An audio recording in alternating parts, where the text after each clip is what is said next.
Hey, so we're at Escape the Rat Race 36. We've just stepped outside and with Steve Preston, the Career Catalyst. Hello, Steve. Yeah, hi, Chris. How you doing? Yeah, great, thanks. Really looking forward to it. Yeah, so what are you going to be talking about in your presentation tonight, Steve? Well, basically I'm going to take people on a journey, share how to make that transition from employee to business owner, or just general career change. And for a lot of people, it's a massive deal. So I'm going to share the secrets behind some of that, a bit of my learning, and some other key facets that are going to make the difference. Yeah, and we're literally in the heart of London. We're in Chancery Lane, you know, people all around in the rat race, and we can't wait to get in there. The energy is buzzing tonight. Everyone's looking forward to the presentation. So we better get in there, Steve. Yeah, brilliant. All right, see you there. Ready to go.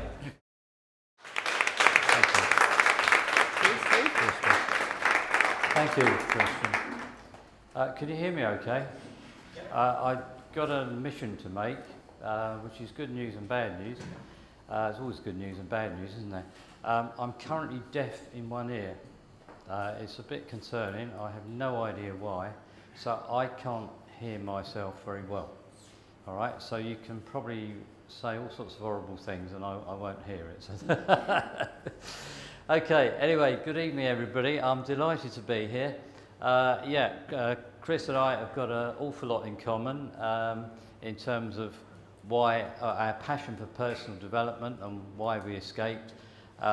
His cross to bear is he's a Fulham supporter and I'm a QPR supporter, but there you go. Normally this presentation will be about 2 hours, so I'm going to go through it quite quickly. And it's actually a mixture of all sorts. So there's something in it for everyone. I'm expecting a couple of other people who promised to be here. In fact, they were one of the first to book, I think. And I know that one of them was particularly interested in the whole process in terms of change. So regardless of whether you're looking to set up as a business owner or not, this is going to help anyone in terms of the process of change. So this is me. I've got two hats basically. I've got my personal brand as Steve Preston, the Career Catalyst, as Chris mentioned. Why the Career Catalyst? Well, that's a little bit of a story in itself, but when I decided that I was finally going to take the leap of faith and become an author, a person I worked with at the time was an amazing publicist. She worked with some very also celebrities and some top authors, and for whatever reason she thought I had great potential, and she said, but what you need, Steve, is your own brand. Everyone knows about your company brand, but you need your brand as something. And basically tried all sorts of titles, and I wanted something that could be trademark, and cut long story short, I questioned a load of clients and I said, well, what is it I actually do? What do I do for you? And majority of people said, basically you act as the catalyst for our change or transition. I thought, well, like that. So that's how that came about.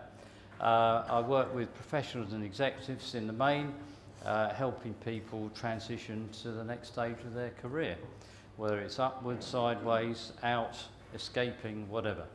And then I'm MD of my own company, S&P Solutions Career People Development Limited, and we're primarily a provider of outplacement and career transition support to companies who are laying off staff, and also some proactive coaching as well.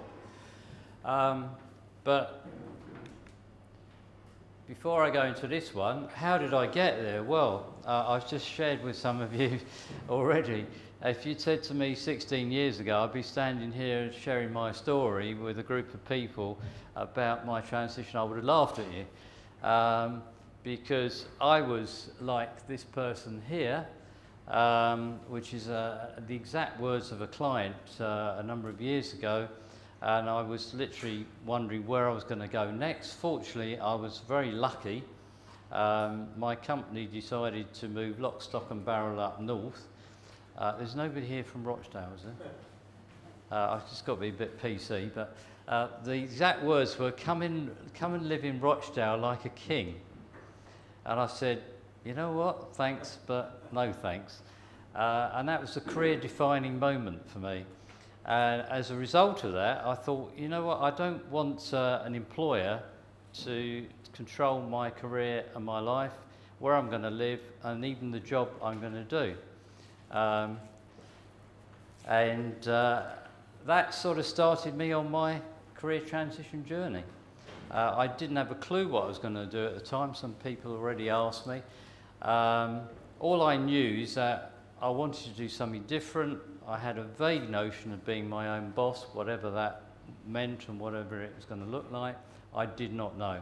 So I went on my career transition journey, and I was lost in the maze, as many people find when they're in career transition, and some of you might be.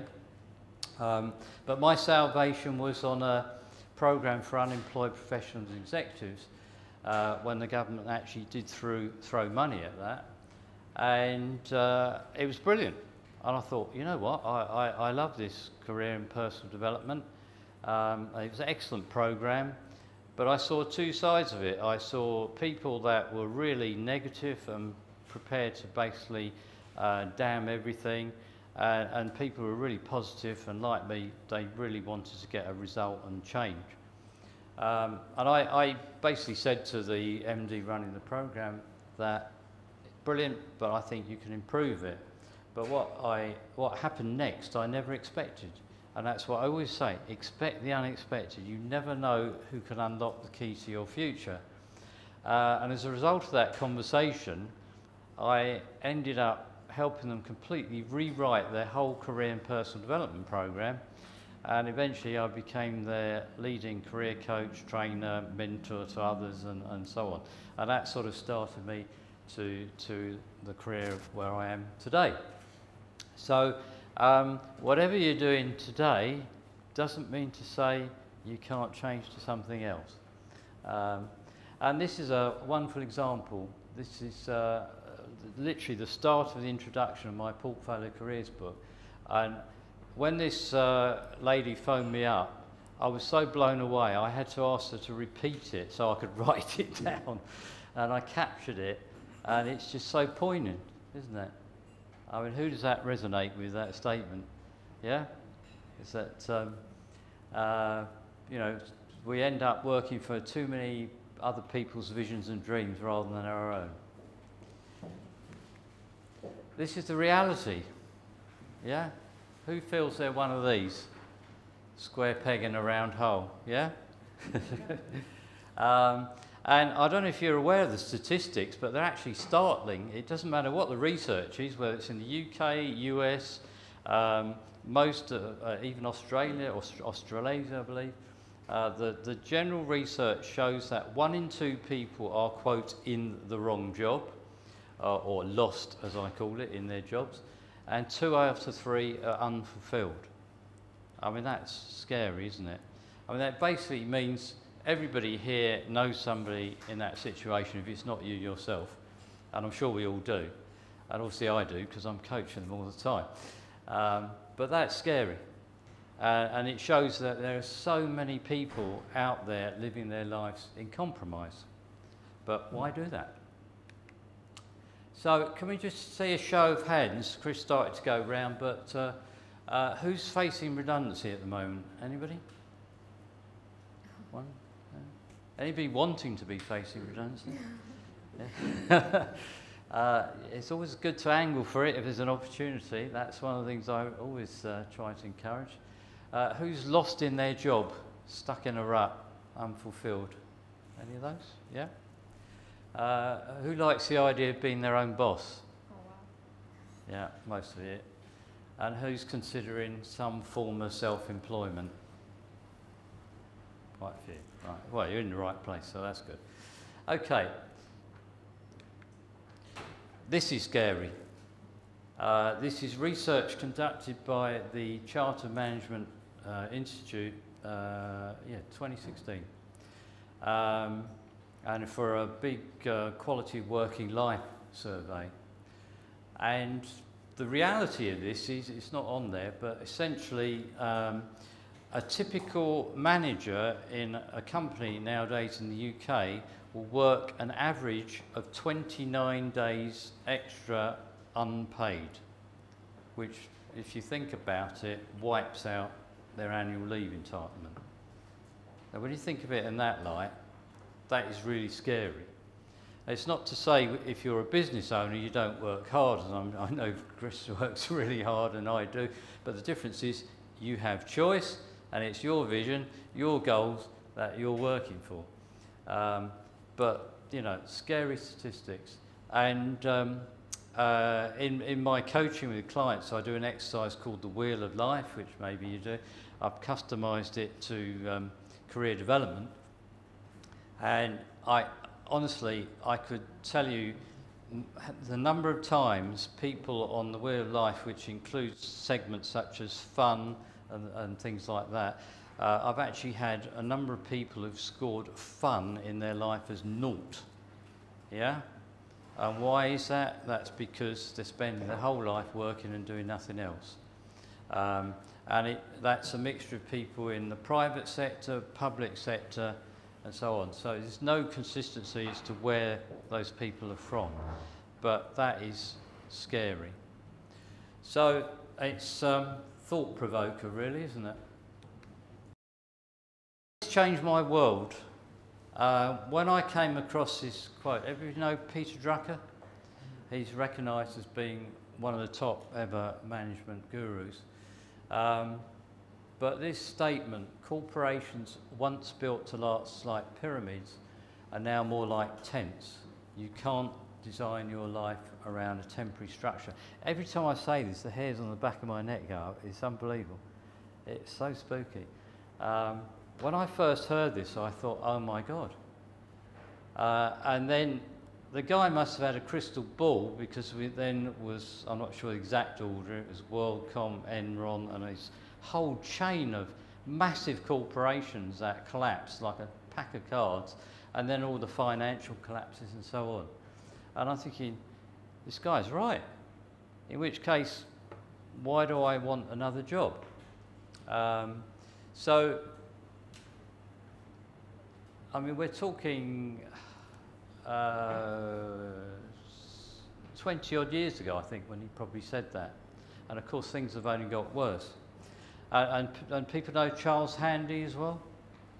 Charles Handy, he's recognised with creating the term portfolio career and portfolio life. He wrote a book in 1989 called The Age of Unreason. And he was challenging people's mindset around who says or why should you work a 40-hour week spread over 5 days? What reason is there for that? Why can't you actually work the hours you want over the days you want when you want? And that's a really interesting concept which he was talking about back in 1989. So these guys were well ahead of the game. And this is what it's all about, taking back control, making the rest of your work life the best of your work life. Now, it's easy to say, but there's a lot of facets around that. And the first thing you've got to do is to really start to think differently. And that's what we're going to focus a lot on in a minute. So how do you move from where you are now to where you want to be? Great quote here from Isaac Newton. We build too many walls and not enough bridges. And that's absolutely true of everything in life, isn't it? So what is the bridge from where you are now to where you want to get to? Oh, that's interesting. That's come out very strange on here. Yeah.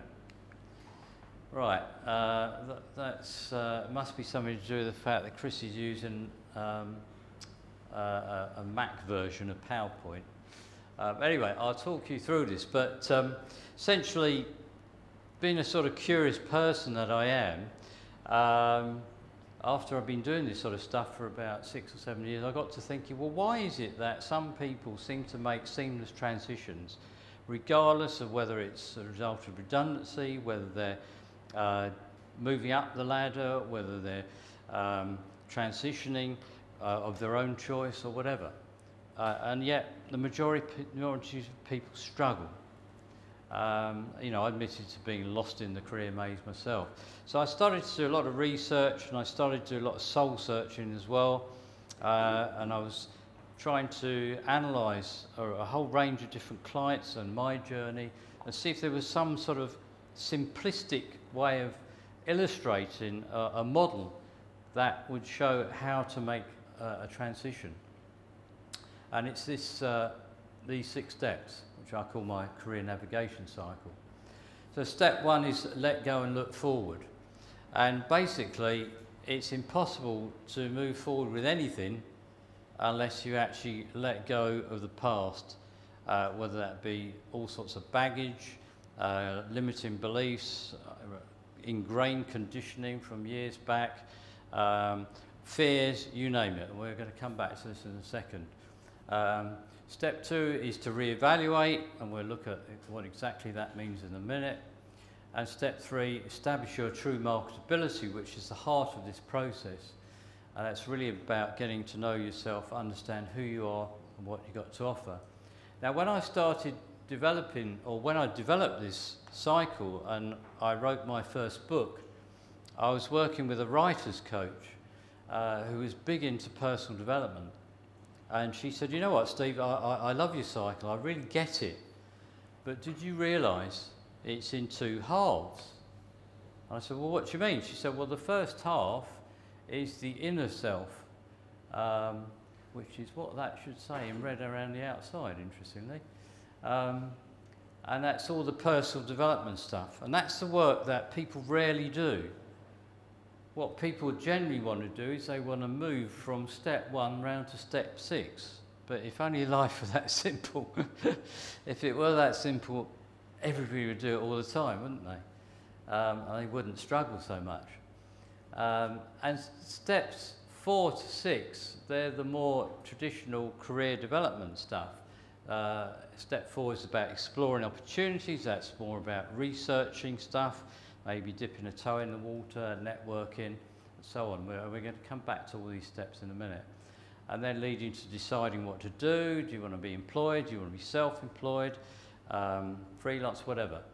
And then finally, step 6, taking positive action to make it happen, because nothing happens without that. Now, these 6 steps, they are a very definite, they follow on to each other very definitely, although people will swing backward and forward between the steps. But once you've done it, the beauty is, once you've successfully navigated that cycle, the beauty is, if you ever change or transition again, you can get back on the horse, so to speak, and then follow exactly the same process again. But only if you've been successful first time round. So let's look more at what that involves. Great Tony Robbins quote here. I know we've got some Tony Robbins aficionados here. And it's true, isn't it? Your past does not dictate your future. But for so many people, it does. They think, I am a X, and that dictates their whole life. These images, or some of these images you're going to see, are from my first 2 books. And the illustrator, a wonderful lady called Tara, when she illustrated my books, it was the first time she'd ever done this, and she was a budding artist. And I've coached her and mentored her in different ways. And she's escaped the rat race. She's now an internationally exhibited artist, and her stuff is in galleries all around the globe. Never believed she could do it. I first met her at a craft fair in Ruislip, where she was selling similar type cards to my A5 card, but with personal development drawings on, if you like, very poignant drawings. She was selling them for £1 a time. She now sells her art for £2,500 to £3,000 a time. So it can be done. Yeah. However, it's all about the mindset. It's a brilliant quote from Henry Ford, and it's so true, isn't it? Whether you think you can or you can't, you're right. If you don't believe you can change, you won't. If you actually believe you can change and you actually take those positive actions to make it happen, then you will change. So it's all about mindset. The first chapter of both my first two books, in fact even my portfolio book, is a huge amount of stuff about mindset because it drives everything.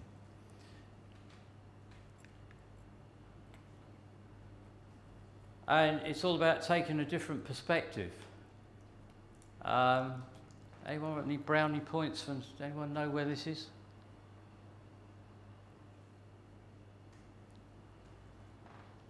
I didn't actually take the photo, a colleague did, but I believe it's over Turkey somewhere. But that's what it's about. It's actually thinking things differently from a different perspective. And the problem is, when you're stuck in the corporate environment or the traditional employment mindset, you tend to only think one way. And it's getting yourself out of that, which is what we're going to focus on. So, what is holding you back? And again, this is another great Tony Robbins one. He talks about fear being false evidence appearing real, as opposed to feeling excited and ready. And if you really want to make this change, that's how you should be feeling, shouldn't you? And the problem is, most people spend too much time on the false evidence appearing real, on why they can't do stuff as opposed to why they can do it. So just a couple of, 2 or 3 people maybe want to share what's holding you back at the moment. What do you believe is holding you back from making your change? Time and money. Time and money, okay, yeah. Anybody else? Not knowing what to do, that's a problem, isn't it? Yeah, but that can be worked through. One more? Anybody? Fear that it won't succeed. Sorry? Fear that it won't succeed. Right, so back to the fear, yeah? Sorry? It's easier staying where you are. Yes, comfort zone. Yeah, we're going to look at that. Oh, it is, it's so much easier. However, we're going to look at what happens if you don't change in a minute. Yeah, I mean, the reality is that fear holds back most people. So you have to break through that fears. That's all part of the letting go process. You know, I've even heard some people say, I really want to get out, I hate my job, and I want to do something different. However, I don't want to leave my colleagues. I think, well, that's really nice that you enjoy the people you work with, but you know what, you can still see them out of work.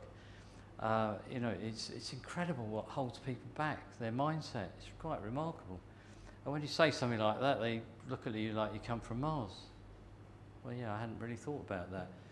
So it could be the most bizarre things. I've even known other people who have been paranoid about the fact that they wouldn't be able to work with the technology somewhere different, or if they had to learn the technology themselves if they were running their own business. You know, I was never great with technology, but you have to learn these things, so you find a way. So it is false evidence. It's people's perceptions that holds them back. So here's something, a bit of a first stab for you as to how you can change straight away in terms of that mindset. I used to call this the simplified law of cause and effect, and for those of you who are into personal development, you probably know all about the law of cause and effect. Basically, for every cause, there's an effect. But a number of clients said, you're not selling this enough, Steve. This is actually a toolkit for life. By using this as your mantra, and I had one client who had this on her phone, and she used to look at it every day, and it drove her whole thinking, then it will change your life. But it starts with your thinking. Once you change that fear mindset, or the mindset that I can't get out of the comfort zone, but you've got to work at it, and for many people it needs coaching to do that, then the rest will follow. It's a domino effect. But these are all the things that hold us back. You know, it is those attitudes, it's the feelings, we can't do this because, and so on. And I got another, you see I like quotes.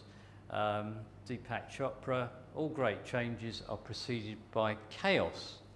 And you may have heard the term moving from chaos to clarity, which I highlight a number of times in different books. But it's absolutely true. This process of moving from where you are now to changing into something different, of becoming a business owner, or if you don't want to become a business owner, just doing something different, is all about moving from chaos to clarity. Yes, who said the roller coaster? Yeah, it is. And again, Tara did a fantastic job on this. We worked on this together. I got two versions of this. I got one for redundancy, because it's a very different roller coaster ride. One for people who choose to change career. Redundancy tends to start with disbelief and the shock and all that sort of stuff, whereas this is starting with being unfulfilled and eventually moving up to being fulfilled. Now, those of you with good eyesight and good perception, do you notice a couple of things that appear more than once, and maybe why they might be there? Fear. Focus. Yeah. And fear will always be preceded by focus, because once you've got through that fear, it's moving fear into focus. And there might be a couple of others there from memory. Belief, maybe. But you will go through this. Anyone who talks about the bell curve, if you like, for a change, it's not necessarily like that when you're changing career, especially if it's a result of redundancy, but in general, it is twists and turns and up and down and sideways and every which way. You'll have some great days, you'll have some bad days, some good things will happen, and some other things that won't be so good will happen. But it's all about being resilient. And I always say to people, you need to look for small wins. Yeah? And what I mean by that is you need to be looking for things that are keeping you on track, and reward yourself for those. It might be you find a great new contact who can open doors for you. It might be you find something about a potential new business opportunity, and so on. And it's good that you give yourself a little reward, whether it's a glass of wine, a beer, or whatever, so that it actually you recognise that progress you're making moving forward. So step 2, time to reevaluate. This is my mantra here, and I live it, I sleep it, and this is basically probably why I'm here tonight, because basically it's true. You spend more waking hours at work than any other activity, and basically life is too short to be unhappy, isn't it? So take the leap of faith and do what you love. Again, how do you do that? Step 2 is all about reevaluating. And what's that all about? Well, it's it's about what's important to you in your career and life and why, and some other key factors which we'll come on to in a sec. But yeah, this is the slide about what happens if you don't change. Anyone like to share what you think happens if you don't change? If you're really unhappy? Sorry? Depression, yeah, that's extreme, yes, but it does. I've seen many people. Regrets, yeah. Nothing. Sorry? Nothing, yeah, I like that. Missed opportunities. Sorry? Missed opportunities. Missed opportunities, yeah. Lack of fulfillment. Yeah, absolutely. This is the list. And to my mind, number 1 is the biggest sin in life. Yeah? I mean, what are we here for if not to realise our true potential? I mean, I don't want to get spiritual about it, but to my mind, that's what we're here for. So if you don't, you're going to spend the rest of your life in what-ifs. Now, has anyone ever heard the term the velvet rut? No? It's fascinating because a previous client who saw I was doing this talk today, she said, I do hope you're going to talk about my favourite term tomorrow. And I knew what she meant straight away, because she was the client, she was the person who first shared the velvet rut. Basically, the velvet rut is when you're in your comfort zone, you're stuck in this comfort zone, you've got a good job, you're earning good money, you've got good rewards, and there's all sorts of stuff that goes with that, and it's really hard to get out of that. It may be a lot of peer pressure as well. So, you know, a lot of one-upmanship and things like that. So it's very hard to let go. So not only is it a rut, it's called the velvet rut because it's a high-level rut, if you like. And so many people get in that. And this particular lady, she was a city trader, and in the end she was so peed off with her job, it just got so bad that she walked out one lunchtime and never went back. What does she do now? Well, she had a bit of a journey, but I was coaching her, and her real dream was unbelievably to be a paramedic, which she eventually achieved. And she's moved up north now. She's still working in the health service, but she's at the first point of entry after the paramedics handover. I don't know what that's called. She's living her dream, which is great. But yeah, so many people are in that velvet rut. But all this negative stuff, I used to run some evening sessions years ago when I first started doing this stuff, and I'd ask this question, and it's incredible the amount of people who started talking about the impact on their relationships, about their outlook on life, their health, and all these things. And you don't want that, do you? So, time to take stock. This is so key, but as I said earlier, most people never do this work. It's about values. It's about what your values and needs are. So, and what are values? These are the things you hold dear, the things that are important to you in your career and life, and understanding why. It's about a survival budget and a success vision, which we'll come on to. Anyone know where that is? That's one of my photos. That's a beach in Grenada. So it's all about building solid foundations. I talked about values and needs. They underpin everything. And so if you don't do that work, you'll never really understand the key things that drive you, your key motivators. And it's about being authentic. Your values and needs are your life code, if you like, to live by. The cup there is basically a metaphor, if you like, to what gets you out of bed in the morning. And it really ought to be you're getting out of bed because you're doing what you love, as Chris said, and you're living your dream. What does success mean? Well, it's different for everybody. There's some bloke there sitting there having a beer on holiday. And for a lot of people, it's to be and have and do what you want, achieving your values and needs. It's not just about materialistic things. It might be for some people, but it's about the intrinsic things as well. It's about what you do, what that actually gives you, what personal reward you get from what you do. Yeah? But say, everybody's different. Financial revaluation is so important. Lady over there said about finances. Yes, I'd be an idiot to say it's not important. Anyone who's going to go and make a change, especially if you're going to set up a business of your own, you need to understand how much you need to live on, how much you need to earn, as opposed to how much you have earned and how much you perceived you need to earn. That's really important.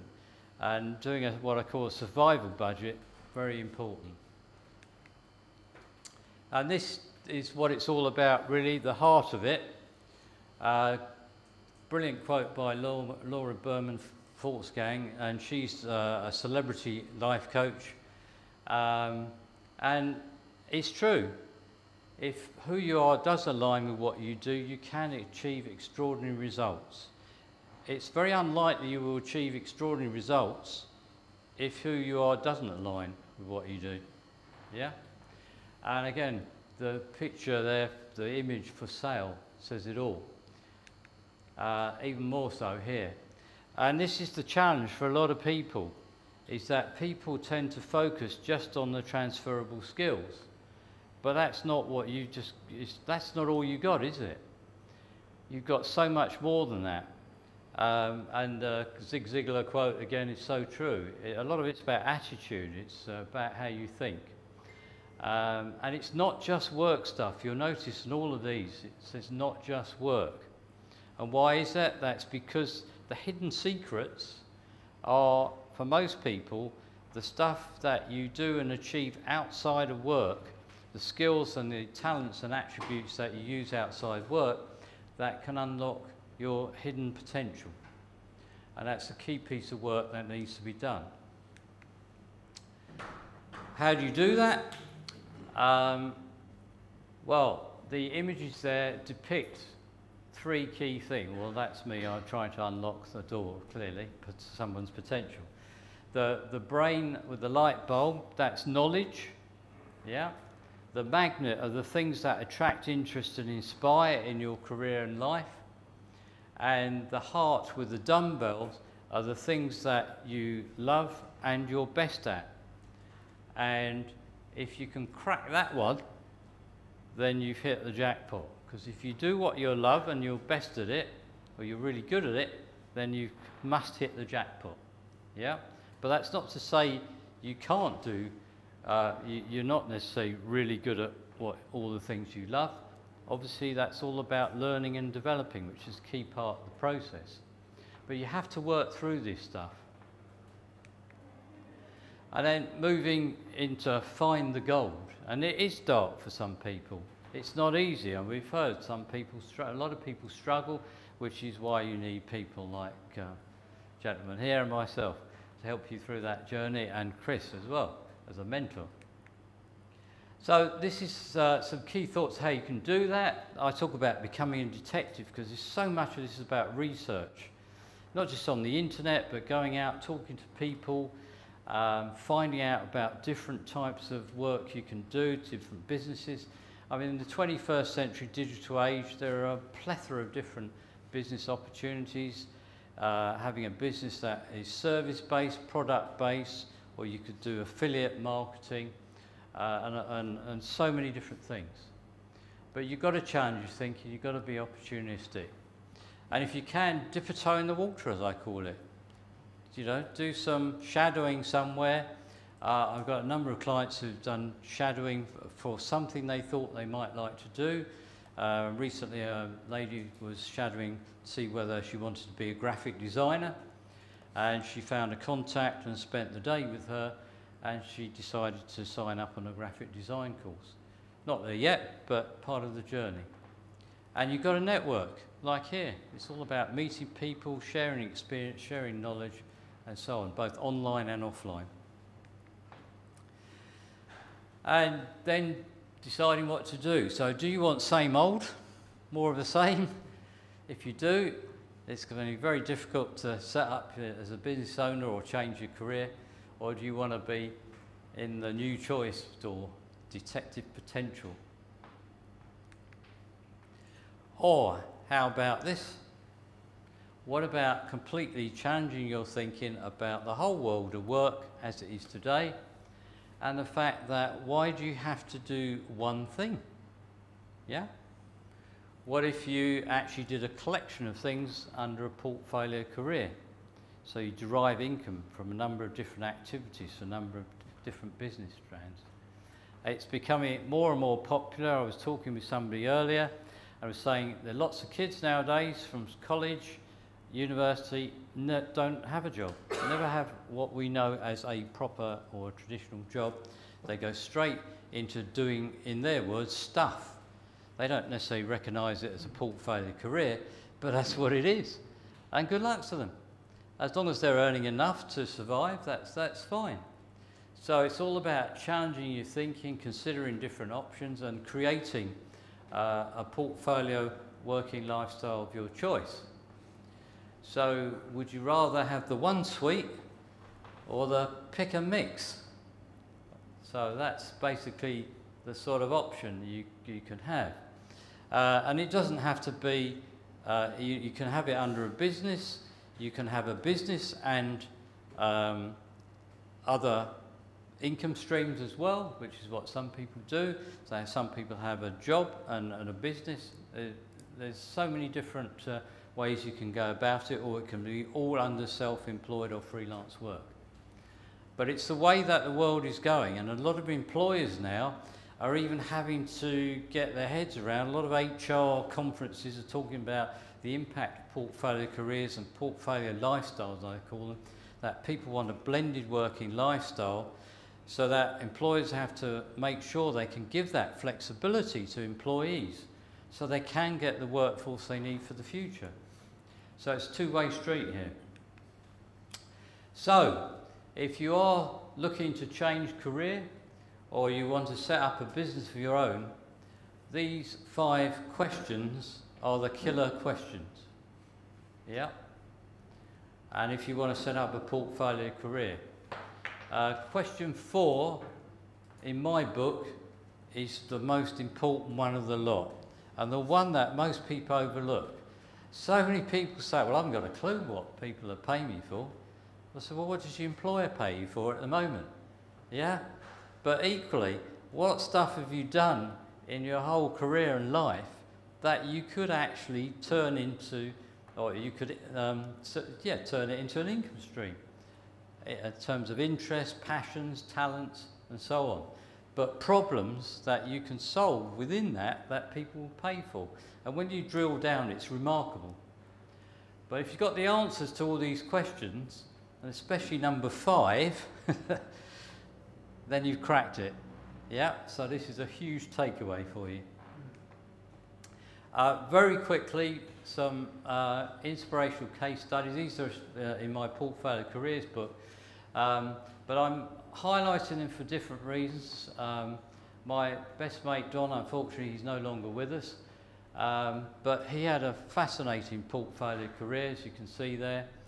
And the interesting one, the magician at the end, he never believed, again back to beliefs, fears, it was a passion of his, an interest. He never believed people would pay him to do magic. And I just wished that he'd done that so much earlier, because not only was he brilliant at it, boy did he enjoy it, and he gave a lot of people a lot of enjoyment in the process. Gail, bless her, I've done a lot of work with Gail over the years. In about 2 months' time, Gail is going to live the dream and move lock, stock and barrel to Malaysia with her husband, and she's going to become a digital nomad and run her business from Malaysia. She's going to do similar stuff to what she does now, because if you look at her portfolio, you can do that anywhere. It's all about having the technology. And she wants to work with business owners in particular out there to help them grow and develop their businesses and think differently about work as well. If you're into internet opportunities and affiliate marketing and things like that, this guy Feza, who I introduced to Chris a number of months ago, he is the absolute guru of this. And he was telling me about cryptocurrency and bitcoins before I heard it anywhere else as well. And he is a fascinating character. And it's not just about the work, because it's all about the lifestyle element. He's just getting qualified as a horticulturalist, and he's volunteering aside of all the other income streams he's got, and he's earning a lot of money at the moment. He's doing some volunteering at some fancy garden somewhere. So again, it just shows what can be done. And the other reason for highlighting this is everyone's a different age, different backgrounds, different academic qualifications and so on. It doesn't matter where you've come from. And then finally, taking positive action. Jim Rohn again, love the guy as well. Absolutely true. It's not Same wind blows us and all. It's not the blowing of the wind that determines your destination, it's the setting of the better sail. So it's how you go about that. And again, that's where some people need help.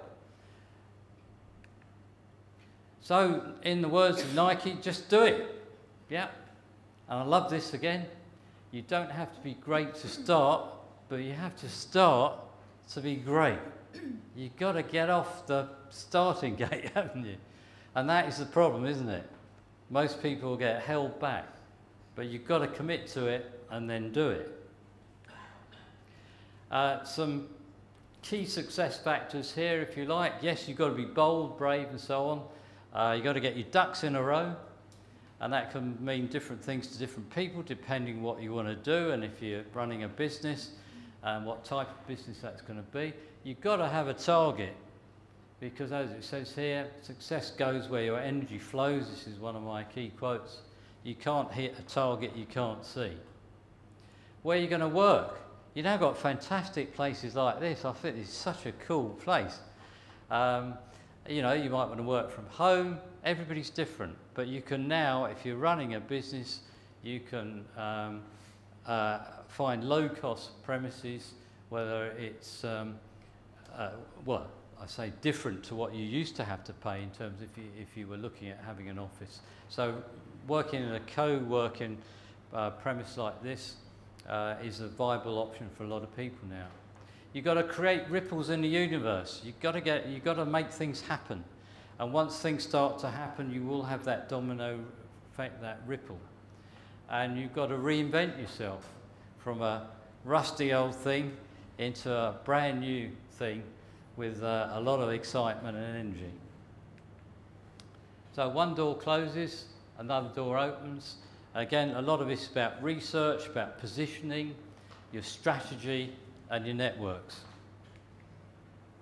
And we've got 10 keys to success here. Almost done. Oh, that's interesting.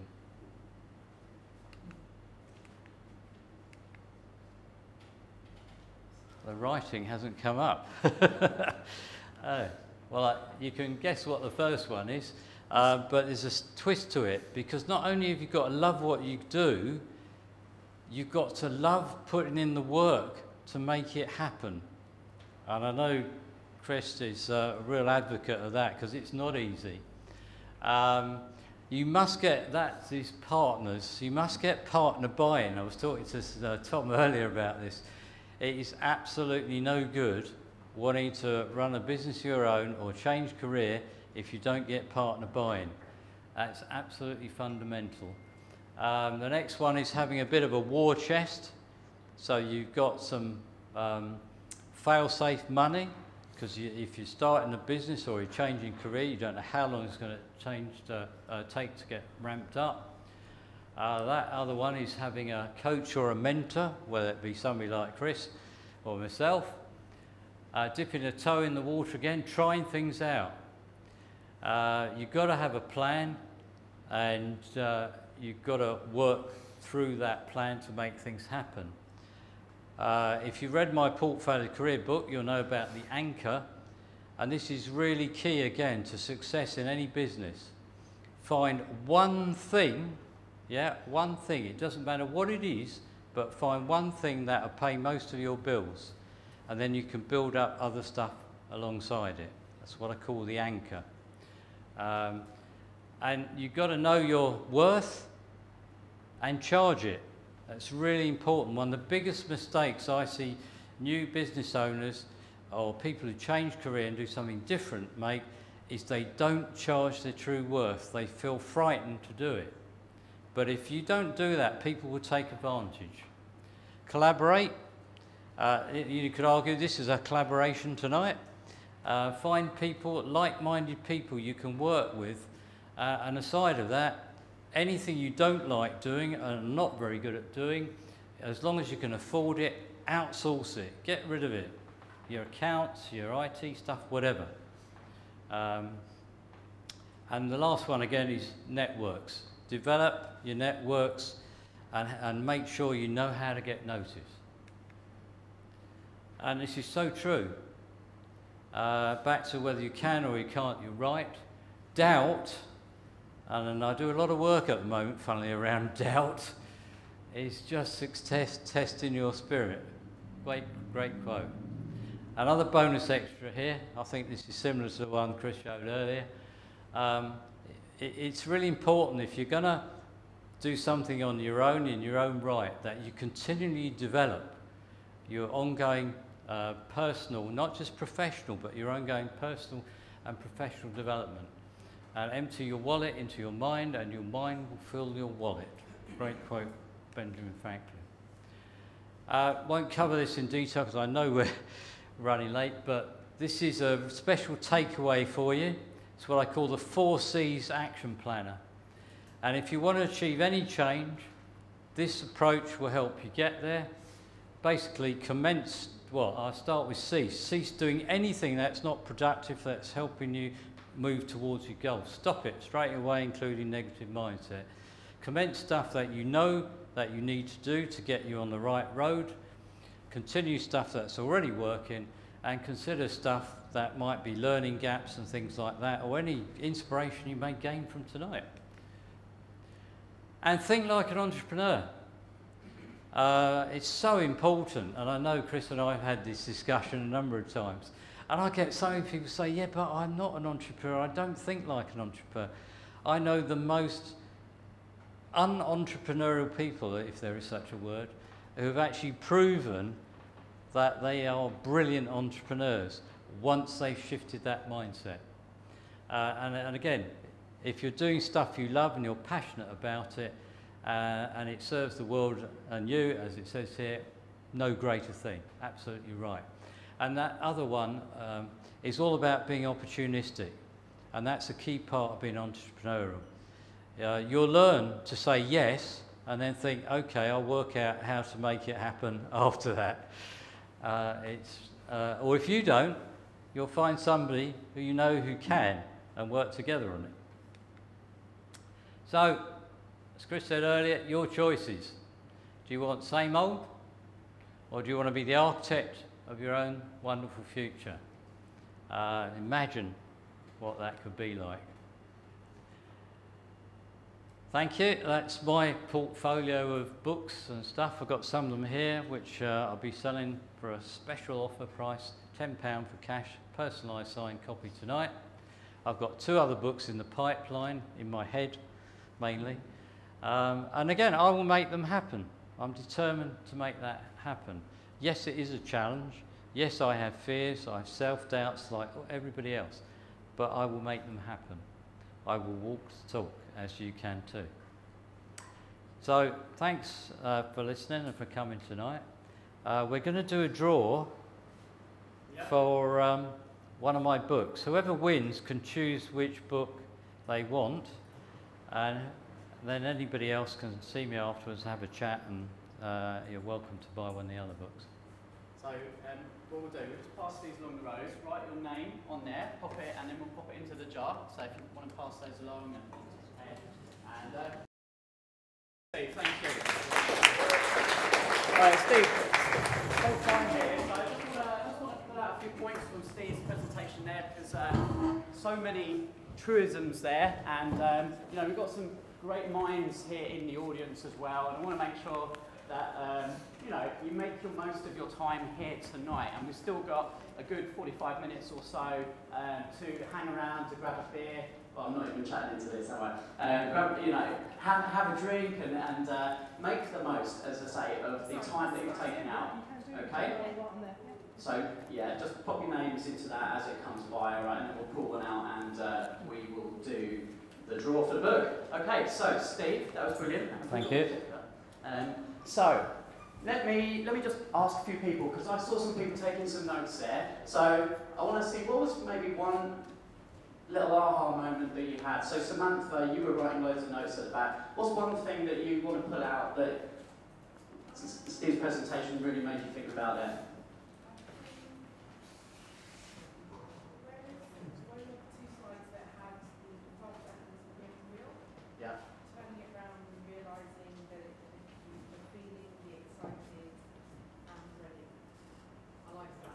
Yeah, cool. Now, so many slides there. I mean, there's a few things, like some of the wonderful quotes that you pulled out there, Steve. I mean, who knows that fear's holding you back? Who knows that there's silly things like that, which you're just telling yourself stories in your head, and you know that you just need to smash through those barriers, and when you do, you know, things will be better. So we know so many of these things, don't we? So why are we not doing it? You know, who here wants to escape the rat race? Who's working on a business right now, who's really pushing themselves, they've got, you know, assets that you're building? Yeah, so most people in the room really want to escape the rat race.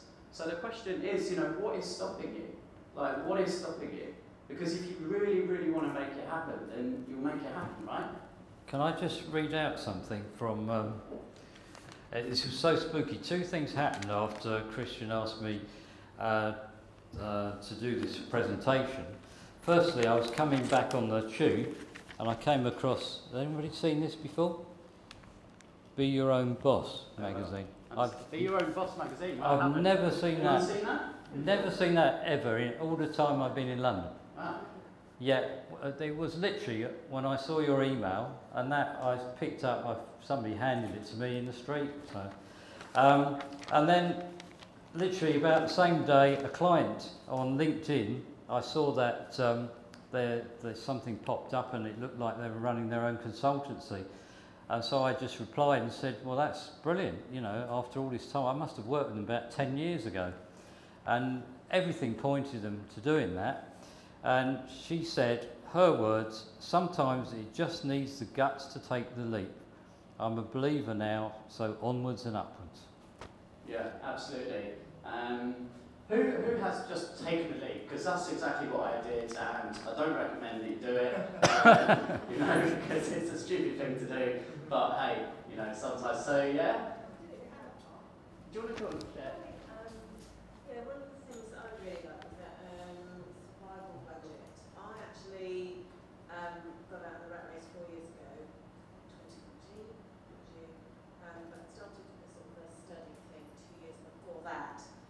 And the fact of the matter is, my income when in year one reduced by 80%. And if I had thought about that too much, I'd never, ever have done it. But what that makes you realise is, A, you waste a lot of money on stuff.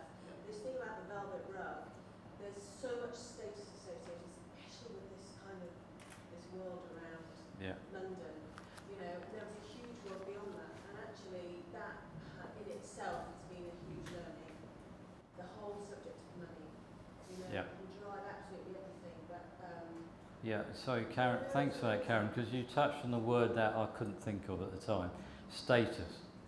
Yeah, people get so hooked up on status, don't they? Yeah. Let's talk about money as well. You touched on it there, but you know, one of the hardest things is you're gonna stop doing your job, yeah, and you're following your passion and you're doing something you love, but are you making any money, right? Is that that's one of the crucial things. So Steve, you know, any words on that? You know, you must have come across that a lot of times. You know, you hear about this all the time. You follow your passion, and of course that's right, because if you're going to get up every day for the rest of your life working on a business, you want to be enjoying it. So of course you want to do something that you enjoy, but then making money. Absolutely, and again, it depends on the person. You know, a lot of people I work with, the two ends of the spectrum. They either want to earn enough, as they call it, which is great, so just to live the lifestyle they want, or they want to earn a lot.